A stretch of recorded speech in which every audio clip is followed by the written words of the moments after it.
ချင်းမွားနေတယ်ပြီးလို့ရှိရင်မိတ်ဆွေကနော်ဖျားနဲ့သွားရင်းနဲ့မှဒုက္ခဆင်းရဲခြင်းတွေဖြစ်နေတယ်သူတစ်ပါးရဲ့ကဲ့ရဲ့ခြင်းတွေခံနေရတာဘုံကြီးသောဝိညာဉ်တော်မိတ်ဆွေထဲမှာတိမ်ပွနေလို့ဖြစ်တယ်ဒီနေ့ဒုက္ခမရှိလို့ပျော်နေတဲ့လူတွေကသတိထားလို့နော်သတိထားလို့ဒီနေ့ခရိယန်ပြည်ဘာဒုက္ခမှမရှိဘူးကျွန်တော်တို့ကဘာဒုက္ခမှမရှိဘူးသူကတော့ဘုရားကျောင်းမှာမှန်သွားပြီးဒုက္ခရှိနေတယ်ဟဲလို့တော့သွားမလုပ်နိုင်ဘူးသွားမလုပ်နိုင်ဘူးနော်ဘုရားသခင်သူ့ကိုစိတ်ဝင်စားလို့မိတ်ဆွေကိုဘုရားသခင်ရဲ့စိတ်ဝင်စားခြင်းခံရပြီးပြီလားတစ်ချိန်တော့ဒုက္ခခံမှုကျွန်တော်ပြောနေတာမဟုတ်ဘူးအချိန်တစ်ခုရှိတယ်ဘုရားသခင်ရဲ့စုံစမ်းခြင်းအချိန်ဒီနေ့ယောသတ်တို့ဘုရားသခင်ရဲ့စုံစမ်းခြင်းအချိန်ရှိတယ်တော့ဘုရားသခင်ရဲ့စုံစမ်းခြင်းရှိတယ်ယောဘတို့ရှိခဲ့တယ်ဒါယေလတို့ရှိခဲ့တယ်စဉ်းစားကြည့်တယ်နော်ဒီနေ့တကယ်ဝန်ကြီးချုပ်ဖြစ်နေတဲ့အချိန်မှာနော်စုံစမ်းခြင်းခံရတယ်လေဒါပေမဲ့ तू လွမ်းသလားမလွမ်းဘူးဘာကြောင့်လဲသူ့ထဲမှာဘုံကြီးသောဝိညာဉ်ရှိနေတဲ့အတွက်စုံစမ်းခြင်းခံရတယ်လူတွေရဲ့ကဲ့ရဲ့ခြင်းကိုခံရတယ်လူတွေရဲ့ကြောက်တုံးခြင်းကိုခံရတယ်ဒါပေမဲ့ तू next level ရောက်သွားတယ်သူဖျားကို16ခွဲရှင်တဲ့တွင်နဲ့ရောက်နေအေးစစ်စစ်ပဲနော်ရ30တွင်ကွာနော်တက်ရှင်တဲ့ဖျားကိုမကိုးဝယ်အောင်ပြောနေဒီမဆက်ဘူးဒီမဆက်ဘူးသူတို့ထင်နေတာနော်ဖျားသခင်ဘာမှမတတ်နိုင်ဘူးလို့သူ့ကိုကြောက်ချတယ်လူတွေကထင်နေတာသူကတော့သိတယ်ရတယ်ကွာဖျားထင်မြတ်တာဘာမှမရှိဘူးဒီကနေ့ကျွန်တော်တို့ရဲ့အသက်တာမှာလည်းအသက်ဘေးကြုံနေဘာမှမရှိလဲကုန်သွားပါစေဖျားကိုကျွန်တော်တို့ကဆက်လက်ပြီးစက္ကန့်နေရမှာဝိညာဉ်အတွက်အရေးကြီးတယ်ရှိပါစေကိစ္စရှိဒီစိတ်တွေကဘာလုပ်မှာလဲနော်တိုင်လာရတယ်ငါဖျားကိုငါလှုပ်ရိုးလှုပ်စင်တိုင်းနော်တနေ့3ချိန်ဒူးထောင်နေမယ်ဒီနေ့မိတ်ဆွေဒုက္ခခံရတဲ့ဖျားကိုဝုပြုနေဖို့ပဲလို့ပါပေးရနေလေစာရန်ကတော့ပြောမယ်နေကိုးွယ်တော့ဘာထူးသွားလို့တွေ့လားနေ့မှာဒုက္ခတွေဝိုင်းနေတယ်စာရန်ပြောတယ်နော်ကြားတယ်မလားကြားလို့ကျွန်တော်တို့စိတ်ညှိုးနေပြီးတော့ငါကိုးွယ်တော့ဟုတ်ရဲ့လားငါတို့ဒီအပြစ်တွေအရမ်းများလို့လားတခါလေချွတ်လူတွေတော့ကျွန်တော်တို့ကနှစ်သိမ့်လာဟာအပြစ်ကြီးနေတော့ဖျားသခင်ဆုံးမနေတော့ကဘာမှာတယောက်မှရှိလို့မှာမဟုတ်ဘူးအပြစ်ရှိတဲ့လူတိုင်းကဘုရားသခင်ဆုံးမနေတယ်ဆိုတဲ့လူတိုင်းကဘုရားသခင်ဆုံးမနေကဘာမှာတယောက်မှမရှိတော့ဘူးဒါကိုကျွန်တော်တို့နားလည်ဖို့လိုတယ်ဘုရားသခင်ကမိတ်ဆွေကိုချစ်လို့မိတ်ဆွေကိုချစ်နေလို့သူနဲ့ဆက်ဆံတော်သူဖြစ်စေခြင်းလို့နားလည်ခြင်းနဲ့အဲတော့တယ်လာရေးစေနော်နောက်ပိုင်း next level ရောက်သွားတယ်ဒုတိယသမဏဖြစ်သွားတယ်နော်ခန့်အချင်းခံရတဲ့ယာလူရသွားတဲ့ကာလီကိုကျွန်တော်တို့ပြချပြန်ဖတ်ဖို့လိုတယ်ဒီနေ့အာဗြဟံတို့လည်းဒီမဆက်ဘူးလေဘုရားသခင်စုံစမ်းတဲ့နော်မေတ္တာကိုပေးတယ်ကွာဘာဖြစ်လဲအဲ့တော့ခုချိန်ပြောစမချင်းမွန်ချင်းခံရတဲ့လူဖြစ်နေတယ်ပါရေးကြီးတယ်ဝိညာဉ်ရေးကြီးတယ်ဘုရားသားသမီးအစ်ဖြစ်ဖို့ရေးကြီးတယ်ဘုရားသားသမီးအစ်ဖြစ်ဖို့ဘုရားသခင်ကကျွန်တော်တို့ကိုတည်ဆောက်နေတာတချို့လူတွေကတော့သွားပါဘူးနော်ဘုရားမှာခိတ်မဆုံးသေးဘူးမှတ်ပါဘုရားမှာနီးလန်းနေအများကြီးရှိတယ်ပါရီပဲတောင်ရီပဲရွေ့သွားပါစေတယ်မြစ်တမြစ်ရှိသေးတယ်စာရ46မှာအဲ့ဒါဘာကိုပြောတာလဲထွက်မြောက်လာလမ်းရှိသေးတယ်ဘုရားပြည့်စတဲ့လမ်းရှိသေးတယ်ပါရီပဲဖြစ်နေသွားပါပြီကွာပိတ်ကုန်ပါပြီကွာဘောကတော့ပြတ်ပါပြီကွာဘယ်လိုစားမလဲကွာဘယ်လိုနေမလဲကွာဘုရားမှာရှိသေးတယ်သစ္စာရှိသေးတယ်ဘုရားကမေစုကိုလက်ဆပြန်ပေးတယ်တော်မဝေဖန်ပြီးစေတယ်ယောဘတကယ်ချင်းနေလေယောဘကိုဝေဖန်တာမင်းကွာအပြစ်ရှိလို့ပေါ့မင်းသားသမီးတွေတေးတာအပြစ်ရှိလို့ပေါ့မင်းစည်းစိမ်တွေကုန်တာအဲ့မှာဖျားပြန်မြတ်ထွက်တယ်နော်မင်းတို့ယောဘကိုကောင်းမွန်တဲ့စကားတွေမပြောဘူးယောဘဒုက္ခရောက်တာကိုမင်းတို့ကတော့မတိဆောက်ဘူးအဲ့တော့မင်းတို့ကငါဒေါသထွက်တယ်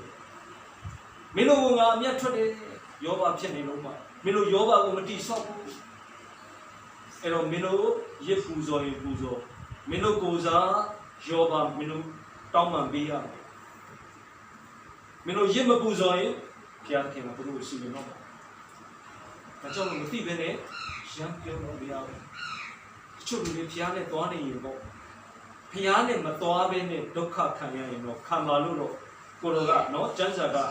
မလွတ်ပဲပြောထားတာရှိတယ်နော်ဒီမှာကျမ်းစာကိုကျွန်တော်ဆက်ဖတ်ကြည့်လိုက်တာဒီလိုတွေ့ရတယ်လူသက်ကိုတဲ့လူသက်ကိုတတ်တော်ဖြစ်သူ့အစာကိုခိုးတော်ဖြစ်ဒုစရိုက်ကိုပြုတ်တော်ဖြစ်သူတစ်ပါးအမှု၌ရောတော်သောဖြစ်ရှိ၍တင်တို့တွေအပေသူမြမခံစေနေနော်ပြီးဆက်ရည်ထားတယ်နော်ခရိယံဖြစ်သောကြောင့်ခံရလေရှက်ကြောက်ခြင်းမရှိစေနဲ့ထိုအမှုကြောင့်ခံရလေဘုရားသခင်ဂုဏ်တော်ကိုချီးမွမ်းစေထိုအမှုဆိုတာဘာပြောတာကောင်းသောအသက်ရှင်နေဒုက္ခခံရရင်ဘုရားကိုချီးမွမ်းလိုက်ပါကောင်းသောအသက်ရှင်နေသူတစ်ပါးကဲ့ရဲ့ခြင်းခံရရင်ဘုရားဂုဏ်တော်ကိုချီးမွမ်းလိုက်ပါဒါပေမဲ့တဲ့ခုနအပြစ်တွေရှိရင်တော့ခံပါအပြစ်ရှိလို့ဒုစရိုက်ဖြစ်တာဒါဘုရားနဲ့ဆိုင်ကိုလှုပ်လို့ကိုခံရတယ်သူပြောချင်တာကောင်းမွန်စွာအသက်ရှင်၍ဒုက္ခခံရတာရှိတယ်လို့ကိုယ့်အပြစ်ကြောင့်ဒုက္ခခံရတာရှိတယ်ကိုယ့်အပြစ်ကြောင့်ဒုက္ခခံရရင်ဘာမှချင်မစရာမရှိဘူးတော့ကိုယ့်အပြစ်ကြောင့်ဒုက္ခခံရခံပါလို့ပြောတာဖြစ်တယ်ကိုယ်ဘာမှအပြစ်မလုပ်ဘဲနဲ့ဒုက္ခခံရရင်ဘုရားသခင်ရဲ့ဂုဏ်တော်ကိုချီးမွမ်းလိုက်ပါဘုရားသခင်မျက်စိကိုချီးမြှောက်လို့တောင်းပန်ရှင်ပေပြုမှာပြောတာတော့ကောင်းမွန်စွာကြင်လျက်နဲ့ဆင်းရဲခံရလေဘုရားသခင်ယေရှုရှိတယ်မိတ်ဆွေကိုမိတ်ဆွေပြန်ဆန်းစစ်ပါငါဆဲသလားငါလူများကိုအနိုင်ထက်လုပ်တာလူများအပေါ်မှာအနိုင်ထက်ရှိသလားဘယ်ဒုစရိုက်တွေငါမှရှိနေတယ်အဲ့ဒါတွေကြောင့်ဒုက္ခခံရရင်တော့မိတ်ဆွေမှာပါကျိုးမရှိအဲ့ဒါတွေကြောင့်ဒုက္ခခံရရင်တော့ခံပါလို့ဒီနေ့ဘုရားသခင်ကပြောထားတယ်ဒါပေမဲ့ကောင်းကောင်းအသက်ရှင်ရင်တော့ဘုရားသခင်ကိုချီးမွမ်းလိုက်ပါကောင်းကောင်းအသက်ရှင်ရတာနဲ့ဒုက္ခခံရရင်တော့ဘုရားသခင်ကိုချီးမွမ်းလိုက်ပါဘုရားသခင်ရဲ့ကောင်းကြီးမင်္ဂလာရှိရဲ့နားလည်စီခြင်းနဲ့ကျွန်တော်တို့ကောင်းကောင်းအသက်ရှင်ရင်းနဲ့ဒုက္ခခံရခြင်းကဘုရားသခင်ကအိမ်တော်သားအစ်စ်ဖြစ်ဖို့လုပ်တာတဲ့ကျမ်းစာကဒီလိုထပ်ရေးထားပါတယ်နော်ဘုရားအငယ်16မှာနော်ဘုရားသခင်ဤအိမ်တော်သားတို့ကိုရှေးဥစွာစစ်ကြောစီရင်ရတော့အချိန်ရှိပြီအချိန်တစ်ခုရှိတယ်နော်အချိန်တစ်ခုရှိတယ်ကျွန်တော်တို့ဘာလို့လဲအိမ်တော်သားအစ်စ်ဖြစ်စေခြင်းလို့အိမ်တော်သားအစ်စ်ကိုစစ်ကြောစီရင်ရတော့အချိန်ရှိတယ်တဲ့ငါတို့ဒီရှေးဥစွာစစ်ကြောစီရင်လေဖျားငါတို့ကိုရှေးဥစွာစစ်ကြောစီရင်လေဘုရားသခင်အေးဝင်ကြီးတရားစကားကိုနားမထောင်တော့သူတို့အမှုပြီးအပေတို့ပြီးလိမ့်မည်စဉ်းစားကြည့်တော့ဘုရားစကားနားမထောင်တော့စစ်ကြောခြင်းမခံရဘူးလူတွေနော်ဘုရားသခင်ရဲ့အေးဝင်ကြီးစကားကိုမနာထောင်တဲ့လူတွေဘယ်လိုပြီးမလဲတော့စဉ်းစားကြည့်တော့ငါတို့ကိုရှေးဥစွာစစ်ကြောလေဘာလို့လဲဘာလို့လဲကျွန်တော်တို့ဒီအိမ်တော်သားဖြစ်လို့ဒါကြောင့်အော်ခြင်းရှိပါမယ်တချို့တွေခရိယံဖြစ်လာတဲ့ဒုက္ခတွေအများကြီးဆောင်ရတယ်ကျွန်တော်တို့ကိုပြောတယ်အဲ့ဒါခင်ဗျားတို့ကိုဘုရားသခင်ရဲ့သာသမီအစ်စ်ဖြစ်ဖို့ဘုရားသခင်ခင်ဗျားတို့ကိုတည်ဆောက်နေတာခင်ဗျားတို့များများဆုတောင်းပါဘုရားကိုဆက်ကပ်ပါဘုရားကြောင့်သွားနေတယ်တတ်နိုင်ပြီးခုနညှိစွန်းတဲ့ဒုစရိုက်တွေရှိဘဲနဲ့ဒီနေ့မိတ်ဆွေဒုက္ခခံရရင်ဘုရားသခင်ကအိမ်တော်သားအစ်စ်ဖြစ်ဖို့မိတ်ဆွေကိုတည်ဆောက်နေတာမိတ်ဆွေဝိညာဉ်ရေးရာကိုတည်ဆောက်နေတာအကယ်၍မိတ်ဆွေကသစ္စာရှိစွာအဲ့ဒီရဲ့ဘုရားသခင်ရဲ့စစ်ကြောတဲ့ကာလကိုအောင်မြင်စွာဖြတ်သန်းနိုင်မိတ်ဆွေဒီကောင်းကင်ဘုံကျင်းသေးစွာဝင်ရသောဘုရားသားသမီးအစ်စ်ဖြစ်သွားတယ်ကျမ်းစာကဒီတိုင်းရေးထားတယ်အဲ့တော့မစစ်ခံရတဲ့လူတွေကဘယ်လိုပြီးမလဲမစစ်ခံရတဲ့လူတွေအတွက်လည်းကျွန်တော်တို့ပြောစရာမရှိဘူးအဓိကကတော့ကျွန်တော်တို့ကအရေးကြီးဆုံးဖြစ်တယ်ကျွန်တော်တို့နားလည်ရှိခြင်းနဲ့ကျွန်တော်တို့နော်သိစေခြင်းနဲ့ကျမ်းစာကကျွန်တော်တို့ကိုပြောနေတယ်ဘုရားသခင်မိတ်ဆွေကို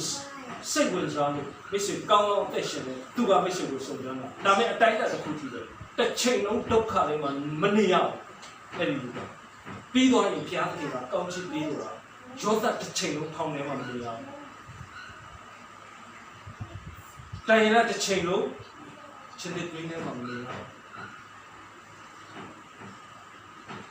တစ်ချိန်မှာဘုရားသခင်သူတို့ကိုချီးမြှောက်တယ်အဲ့ဒါတွေကိုနာမတော်နဲ့ဖြတ်တန်းနိုင်သောအခါဘုရားသခင်ချီးမြှောက်တယ်ဒါကြောင့်လို့ဆိုကြုံပြီးနေရမယ်ဒါမေးခွန်းမှမထုတ်ဖို့ဘုရားနေတော့ပါဒါတွေအားလုံးကိုဒီနေ့မိတ်ဆွေကြော်လွန်ဖြတ်တန်းနိုင်မယ်ဘုရားနာမနဲ့ဖြတ်တန်းနိုင်မယ်ဘုရားခင်ရဲ့ဝိညာဉ်တော်ရှိတဲ့လူကထိုအရာတွေကိုဖြတ်တန်းနိုင်မယ်ဘုရားသခင်ဝိညာဉ်တော်မရှိတဲ့လူကတော့မဖြတ်တန်းနိုင်ဘူးအလုံးပါလည်းမိတ်ဆွေကြုံပြရမှာအတလုံးနေအနိုင်ချက်လောက်တာရှိတယ်အထုံးနေမိတ်ဆွေကိုမြင်စေတာရှိမယ်မိတ်ဆွေကယုံကြည်သူဖြစ်တဲ့အတွက်သူတစ်ပါးညဉ့်ညင်တာရှိမယ်သူတစ်ပါးကြည့်မရတာရှိမယ်သူတစ်ပါးပဲ့ထားတာရှိမယ်လို့ပြောထားပြီးသားအဲ့ဒါစစ်ကြောတဲ့ကာလအိမ်တော်သားဖြစ်လို့ပဲမအော်နေတဲ့ရှင်ပေလူကခုနကကျွန်တော်ဖတ်တော်ပြီး7နှစ်မှာမအော်နေလူစစ်စရာဖို့သူတစ်ပါးချစ်မွန်နေယုံကြည်ခြင်းစစ်စရာဖို့ဒီနေ့စုံစမ်းတော့ဖြစ်ခြင်းနဲ့ရွှေစစ်စရာဖို့မီးဖြစ်တယ်လူကိုစစ်တာဘာနဲ့စစ်တယ်လဲဆိုတော့ဒီနေ့စုံစမ်းတော့ဖြစ်ခြင်းနဲ့စစ်ဘာလဲကျွန်တော်တို့လည်းစုံစမ်းတော့ဖြစ်ခြင်းတစ်ခါတလေကျွန်တော်တို့ကမီးလိုပဲအခက်ခဲတွေအားလုံးကတစ်ခါတလေမီးလိုပဲပူနေရတာပူပန်နေရတာစိတ်ရှုပ်နေရတာမငြိမ်မသက်ဖြစ်တာမိနာကနေကြည့်ကြည့်နေကျွန်တော်တို့ငြိမ်လို့ရမှာလားပုံနေရတယ်မိကိုရှောင်နေရတယ်နေရထိုင်ရတာမသက်မသာဖြစ်တယ်ဒီလိုပေါ့ဒီနေ့ကျွန်တော်တို့ယုံကြည်သူတွေအတွက်ဘုရားသခင်စစ်ကြောခြင်းဤဟူသောဒုက္ခဆင်းရဲခြင်းဟာကျွန်တော်တို့အတွက်မိပဲရှင်စိတ်ရဖို့မိဖြတ်ရလို့ယုံကြည်သူစစ်ဟာဒုက္ခဆင်းရဲခြင်းဖြတ်ရအဲ့ဒီတဘာဝလေးတွေကိုကျွန်တော်တို့နားလည်လို့ကျွန်တော်တို့ကအဲ့ဒါပထမနားမလည်တဲ့အခါမှာတမျိုးဖြစ်တော်လေဘုရားသခင်ကနားလည်ရတဲ့အခွင့်ပေးတဲ့ပြင်မှာမဖြုံဘူးဖြစ်သွားပြီနားလည်သွားပြီစင်ကြင်တက်သွားပြီနော်ဒါကြောင့်ဒီကနေ့ကျမ်းစာကဘယ်လိုပြောထားလဲဆိုတော့သတိထားပါနော်အငယ်16မှာဖြောက်မှတ်တော်သူသည်ကဲတင်ခြင်းတို့ရောက်နိုင်ခဲ့သည်မှာတခြားဖတ်တော့ဖြောက်မှတ်တော်သူကကဲတင်ခြင်းကိုရောက်နိုင်ခဲ့တယ်နော်ဒီနေ့အစ်စ်ဖြစ်တဲ့လူကလေဘယ်တော့မှမလဲဘူးဖြောက်မှတ်သွားရင်လေဘုရားသခင်ကအစ်စ်ဖြစ်အောင်လုပ်တဲ့စစ်ကြောခြင်းကာလဘေကိုဒီဖြောက်မှတ်သူကဖြတ်တန်းရမယ်ဒါပေမဲ့တချို့ဖြောက်မှတ်သူတွေကဘုရားနဲ့မခက်ဘူးဘုရားဝိညာဉ်နဲ့မရက်တည်တဲ့အခါမှာပြန်လဲသွားတဲ့လူတွေရှိတယ်တချို့လူတွေလေအဲ့လိုလူတွေရှိတယ်သူတို့ဘုရားကျောင်းကိုသွားကြတယ်နော်ဩဝါဒတွေအများကြီးကြားလာတဲ့အခါမှာဖျားမရှိဘူးကျင်တော်ဘူးကိုလူတစ်မျိုးပြောဒီလူတစ်မျိုးပြောနေဖျားမရှိဘူးကျင်တော်ဘူးအဲ့လိုလူတွေရှိတယ်။ဘာကြောင့်လဲဖျားသခင်ဝိညာဉ်တော်လိုတယ်ဒီကနေ့မိတ်ဆွေကမှာမိတ်ဆွေကဖျားသခင်ဝိညာဉ်တော်ရှိသွားပြီဆိုသိသွားပြီဒီတရားနဲ့ပဲငါရက်တည်မယ်ဆရာအများကြီးစီသွားရင်းနဲ့ဘာခံယူရမှမသိဘူးဖြစ်နေတဲ့လူတွေများရှိတယ်ကျွန်တော်လည်းယဉ်ကျေးခဲ့တဲ့လူတွေရှိတယ်နော်သူတို့တွေကလည်းပြင်လူမျိုးတွေဖြစ်တယ်ပေါ့ပြောတယ်တရာဝဘွားတဲအားကြီးလို့ဘာကနာတာမူလဲတည်ညာလို့ဝန်းကိုပတလေပါရောလို့ပကိုလာလို့ရှိလို့အဲ့လိုပြောဘာလို့ဆိုလို့လဲမသွားတော့ဘူးဆရာကြီးတဲ့ပြောနေတာတယောက်တစ်မျိုးစီဘာခံယူရမှမသိလို့ဖျားမရှိခိုးတော့ဘူးဂရိပြုပါဖြစ်နေတယ်မလားကျွန်တော်ကြည့်နေတယ်ကျွန်တော်ကဲခတ်နေတယ်ချို့လေဘောဆရာဘောင်းစုံတော့ကိုတိုက်ကြည့်ပြသူတို့တက်တာက grow မဖြစ်လာကြီးထွားမှုမဖြစ်လာဘူး